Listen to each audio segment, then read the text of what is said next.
तो हमारे साथ है हरगुन कौर जी, जो इसकी पटकथा की बहुत बड़ी भूमिका अदा करने वाली रही है, जो कि मूवी आज दिखाया गया हॉल में, वीर सावरकर, स्वतंत्र Veer Savarkar to be precise. तो मैं इनसे जानना चाहूंगा कि ये आप लोगों ने किया और करने के बाद आपको बहुत खुशी अनुभूति हो रही है, तो उस खुशी के बारे में कुछ शब्दों में आप बयां करना चाहे तो बयां कर सकें। हमारा प्रयास तो बस ये था कि हम अधिकतर लोगों को मूवी दिखाएं, युवाओं को ये मूवी दिखाएं, ताकि उनका थोड़ा दृष्टिकोण से अपने इतिहास को वो देखें।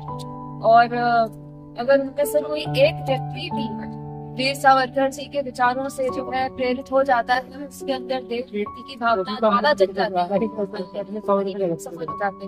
और बाकी हमने देखा, हम पहले सोच रहे थे मूवी का कितना इम्पैक्ट होगा, कितना प्रभाव होगा, लोगों को प्रेरणा मिलेगी नहीं मिलेगी, लेकिन जब हम बैठे थे थिएटर में, हम सबसे आगे बैठे थे, हमने देखा जब ऐसे ऐसे सीन आ रहे थे कि हमारे क्रांतिकारियों को फांसी लग रही है या ऐसे इंटेंस, सब लोग सबने वंदे मातरम, भारत माता जय, ऐसे ऐसे नारे लग रहे थे।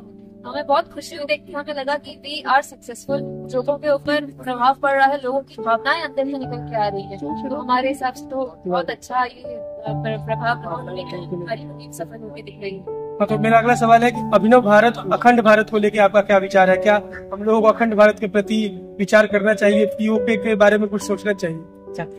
देखिए, मेरे हिसाब से अखंड भारत की जब बात आती है, हमें यानी ज्योग्राफिकल पर्सपेक्टिव भी देखना चाहिए, हमें सोशल पर्सपेक्टिव देखना चाहिए। भारत तब देखना होता है, आने के लिए, अखंड होने के लिए हम सब लोगों को यूनाइटेड रहना होगा।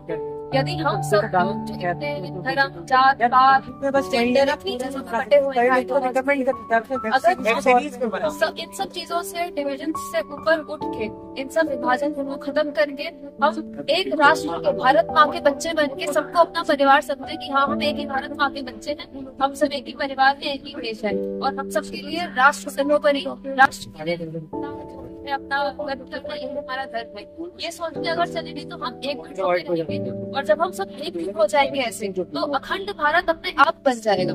अखंड भारत टेरिटरी वगैरह नहीं होता है। भारत जो है, it is not a territory, Bharat जो है आध्यात्मिक चेतना है, और ये सब लोगों को ये चेतना को महसूस करना, और जब सब लोग अपना तो भारतीय, तब अखंड भारत अपने आप बन जाएगा। फिर अगला सवाल है कि वीर सावरकर मूवी देखने के बाद आपको लगता है, अब एक जब आप शायद बातचीत करते हुए भी है, किस प्रकार का उनमें बदलाव आ सकता है और किस प्रकार का बदलाव आप सोच रहे हैं, क्या वो संभव हो पाया? और इसके बाद जो पार्टीशन है तो सावरकर हाथ लगा अच्छी फिल्म, इस तरीके से उन्होंने कभी सोचा ही नहीं था, कभी चीजें देखी ही नहीं थी, बहुत मतलब आंखें भी खुली ये सब देख के कि अच्छा ऐसा ऐसा था, इससे हम अज्ञात थे, तो उन्हें मतलब जो है काफी ज्ञान भी मिला इससे, और उन पर सोचने का नजरिया भी बदला। और ये भी एक जो है एक ऐसे देश में पैदा हुए जिसमें हमारे पूर्वजों ने इतने बड़े बड़े बलिदान दिए हैं, अपना पूरा जीवन, अपना परिवार, सब कुछ बलिदान कर दिया, पूरा जीवन सिर्फ देश के लिए कर दिया। और उनके विचारों से प्रेरणा लेके कि जहाँ अहिंसा भी अपनी जगह सही है, पर जहाँ लाठी उठानी पड़े, आवाज उठानी पड़े, हिंसा की आवश्यक, संपूर्ण अहिंसा आत्महत्या है। और बलिदान या फिर अपना आत्मरक्षा के लिए हथियार स्वीकार करना चाहिए। और ये जो नैरेटिव बदल रहा है, ये बहुत जरूरी है। तो हम लोग यही प्लान करेगा, हमारे जनरेशन का युवा का कॉन्फिडेंस चेक करेगा, एक आत्मसम्मान उनका बढ़ेगा। हमारे जो है, हमारा देश हमेशा हमारे देशवासी हमेशा सिर्फ हारते नहीं रहे, वो जीते भी, वो बहुत बड़ी बड़ी क्रांतियां भी लाए थे, और उन्होंने अपनी चीजों को हिला के रखा था। जैसे कि मैंने मूवी में काफी चीजें देखी, जैसे कि लोगों को ये नहीं मालूम था कि सुभाष चंद्र बोस का आजाद हिंद फौज बनाने के प्रति वीर सावरकर का योगदान था, ये लोगों को न बताया गया, न लोगों ने जानने का प्रयास किया। इस तरह से काफी बातें जो थी इस मूवी से मालूम चली। तो इस तरह की कुछ बातें अगर आप बता सके जो आपको मालूम चली, जो पहले से मालूम नहीं थी, कुछ बातें अगर बताना चाहिए। सुभाष चंद्र बोस जी को भी जापान में अपनी करने के लिए, आजाद हिंद फौज बनाने के लिए वीर सावरकर जी ने प्रेरित किया था, वो मार्ग दिखाया था, आर्मी का मार्ग। भगत सिंह वीर सावरकर जी के विचारों से प्रेरित हो, किताब पढ़ी थी 1857 का स्वातंत्र समर, और फिर उसको अंग्रेजी में भी पब्लिश करने का प्रयास है। इस सब मुझे पता चला। मैं सावरकर जी के बारे में बहुत कम जानती थी देखने से पहले, बस पता था वह स्वतंत्रता सेनानी 1857 का जो सिपाही यूनिटी जो कहा जाता है, उसको उन्होंने रेवोल्यूशन का नाम दिया कि first war of independence. History में बस इतना ही पढ़ाया गया, मुझे बस इतनी जानकारी थी। और ये पता था कि बहुत कंट्रोवर्शियल फिगर है, इसके बारे में ज्यादा कोई खुद के बात नहीं करते थे। ये जो फिल्म बनाई हाथ मिलाने की जरूरत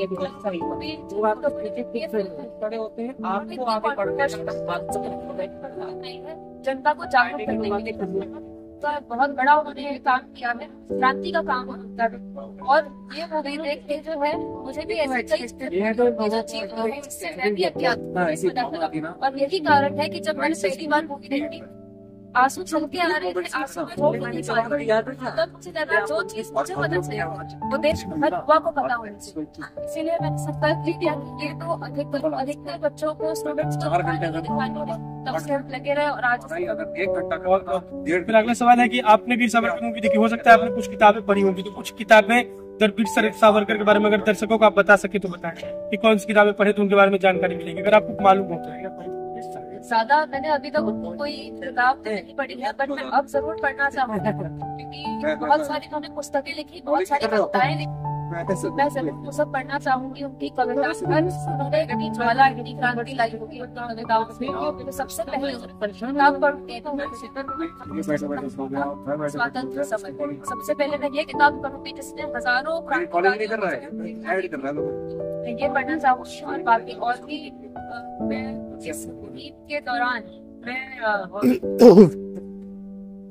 संस्थान और वीर सावरकर स्मारक सबसे हमारा हुआ था इंटरेक्शन, और उन्होंने बताया था कि वो अपनी वेबसाइट पे वीर सावरकर जी की सारी किताबें हैं वो free of cost online PDF में वो पब्लिश करते हैं। तो मैं ये खुद मैं पढ़ूंगी और मैं और लोगों के साथ इसको साझा करूंगी ताकि वो भी फ्री में ये सब चीजें पढ़ सकते हो, ज्ञान रख सकें। मेरा सवाल बचा है, मेरा सवाल है कि आपको इस मूवी को देखने के बाद कौन सी हार्ट टचिंग मोमेंट लगी और जो आपको हमेशा याद रहेगी, एक जो आपको करना हो तो कौन सा करेगा?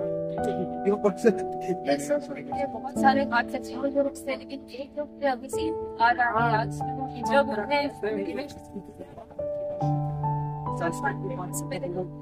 गया था, जब कहा था उन्होंने कहा शायद हमें अपने घर में ही आग लगानी होगी ताकि हजारों लाखों घरों में दीपक जल सके। ये चीज और बाकी उन्होंने अपने घर में ही आग लगाई का क्या संसारिक जीवन पारिवारिक जीवन हो कुछ नहीं पूरा जीवन परिवार सब झेलना छोड़ना। और दूसरा जब वो काला पानी में सवाल एक ही यातनाएं और तब इंसान होता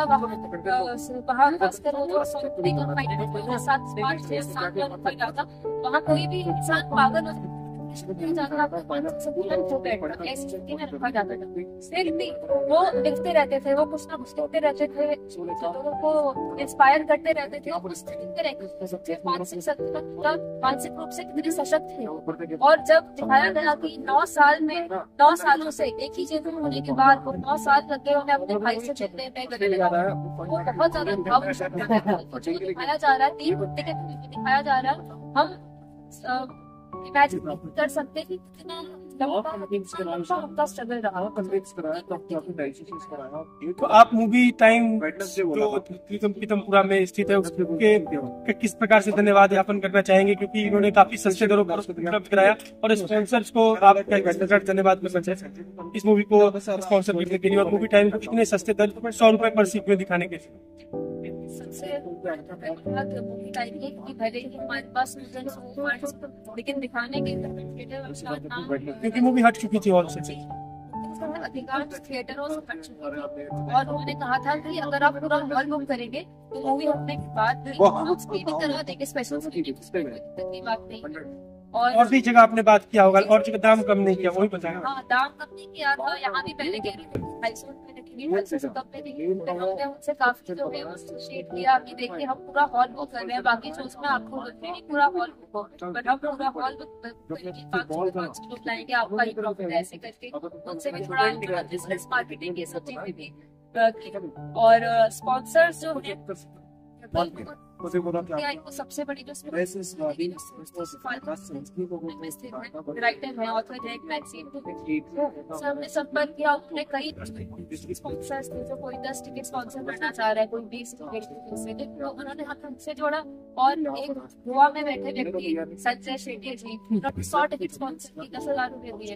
दिल्ली में बैठे 2 लोग 3,000, 2,000, 5,000 दिए। और जो सावरकर संस्थान है इन्होंने पूरा हमें कॉन्टैक्ट किया, इनको पता चला कि हम दिल्ली में चला रहे हैं, तो बहुत खुशी। महाराष्ट्र के बाहर भी सावरकर जी को लेकर इसी जागरूकता को फैलाने की कोशिश कर रहा है, वो बहुत खुश हुए। उन्होंने हमें 14,000 रुपए स्पॉन्सरशिप किया, ऐसे किसी ने 5 लाख, 2,000, किसी ने 100 रुपए दिए। तो हर किसी का कॉन्ट्रिब्यूशन मायने रखता है, इसलिए मैं कह रही हूँ कि जनता का मूवमेंट इस इनिशिएटिव बहुत एक आइडिया थी, लेकिन इसको अच्छा ऐसे किया है कि एक खास मूवमेंट तो बहुत बहुत धन्यवाद। ये थी हकमुन जी। मैं बताना चाहूंगा किसी भी चीज को शुरू करना बहुत मुश्किल काम है, पहला कदम उठाना बहुत मुश्किल काम है, लोग सोचते रह जाते हैं। इन्होंने सोचा और 5 दिनों में इतना बड़ा कारनामा कर दिखाया, जो कि आगे बहुत बड़ा लोगों के लिए उदाहरण बनेगा। और उदाहरण स्वरूप काम करके हरगुन जी ने, करण दवे जी ने, आयुष जी ने दिखाया और सभी बच्चों ने दिखाया जो यहाँ इस मुहिम में जुड़े और इसको सफल बनाया। बहुत बहुत धन्यवाद।